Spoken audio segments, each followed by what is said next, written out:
seemed to consider deeply about everything that was discussed over pipes. "Well, no, he ain't." "Nevy?" said the strange man. "Well," said Joe, with the same appearance of profound cogitation, "he is not—no, not to deceive you, he is not my nevy."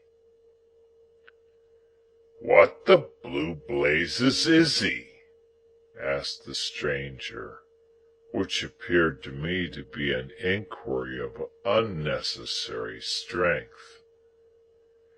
Mr. Wopsle struck in upon that, as one who knew all about relationships, having professional occasion to bear in mind what female relations a man might not marry, and expounded the ties between me and Joe.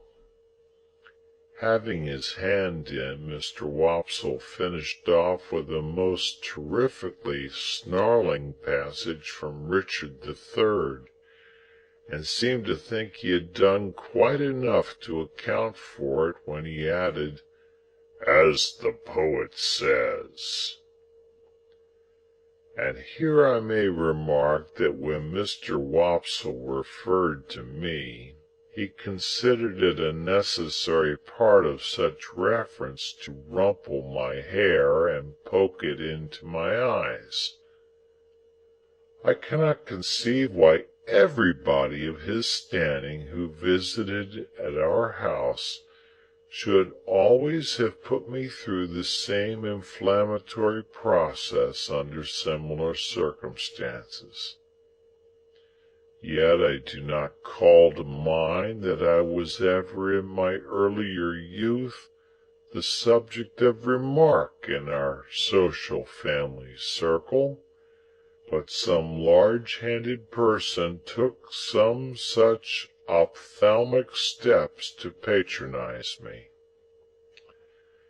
All this while the strange man looked at nobody but me, and looked at me as if he were determined to have a shot at me at last, and bring me down.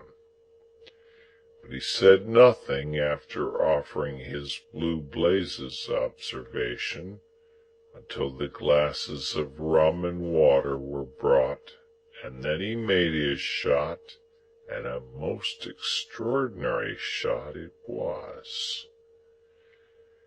It was not a verbal remark, but a proceeding in dumb show, and was pointedly addressed to me. He stirred his rum and water pointedly at me, and he tasted his rum and water pointedly at me, and he stirred it, and he tasted it, not with the spoon that was brought to him, but with a file. He did this so that nobody but I saw the file, and when he had done it, he wiped the file and put it in a breast pocket. I knew it to be Joe's file, and I knew that he knew my convict the moment I saw the instrument.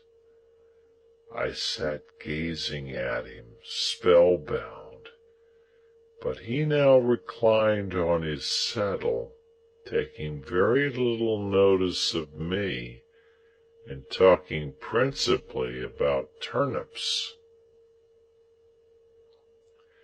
There was a delicious sense of cleaning up and making a quiet pause before going on in life afresh in our village on Saturday nights, which stimulated Joe to dare to stay out half an hour longer on Saturdays than at other times.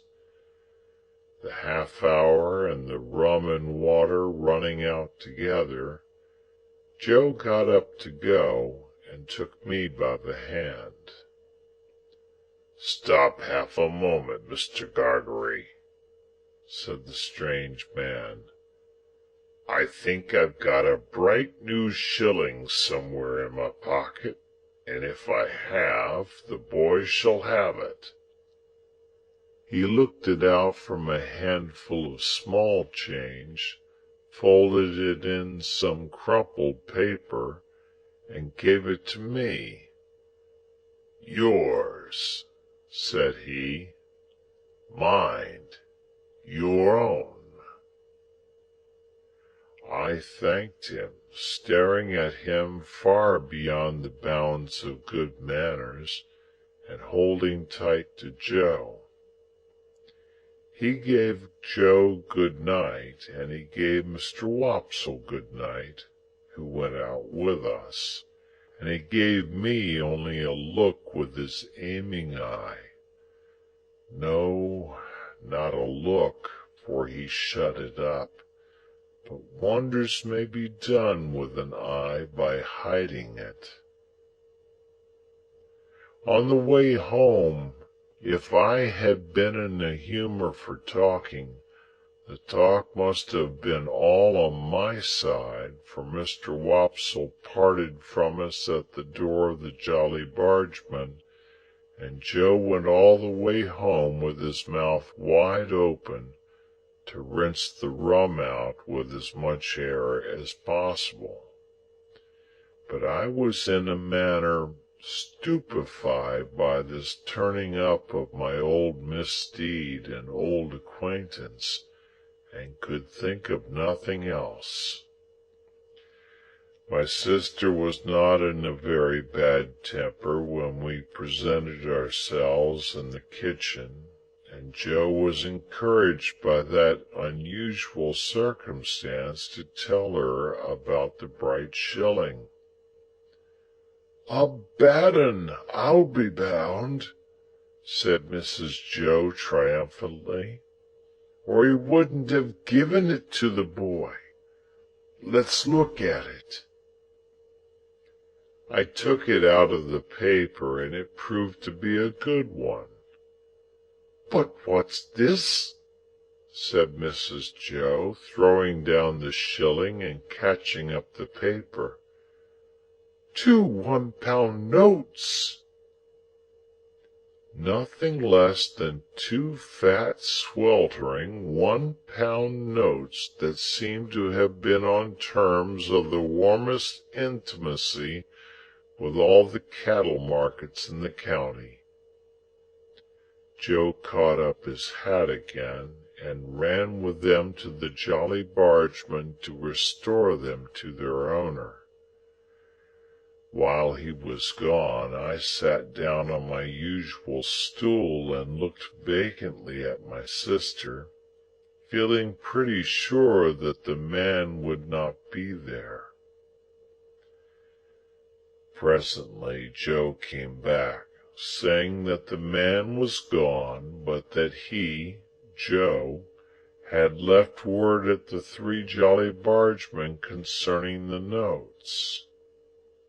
Then my sister sealed them up in a piece of paper, and put them under some dried rose leaves in an ornamental teapot on the top of a press in the state parlor. There they remained, a nightmare to me, many and many a night and day.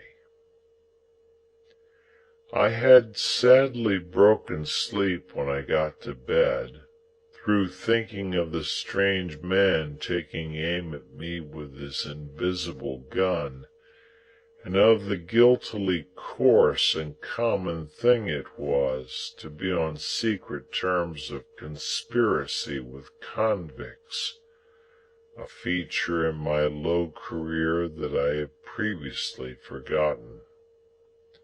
I was haunted by the file, too. A dread possessed me that when I least expected it, the file would reappear. I coaxed myself to sleep by thinking of Miss Havisham's next Wednesday, and in my sleep I saw the file coming at me out of a door, without seeing who held it, and I screamed myself awake. End of chapter.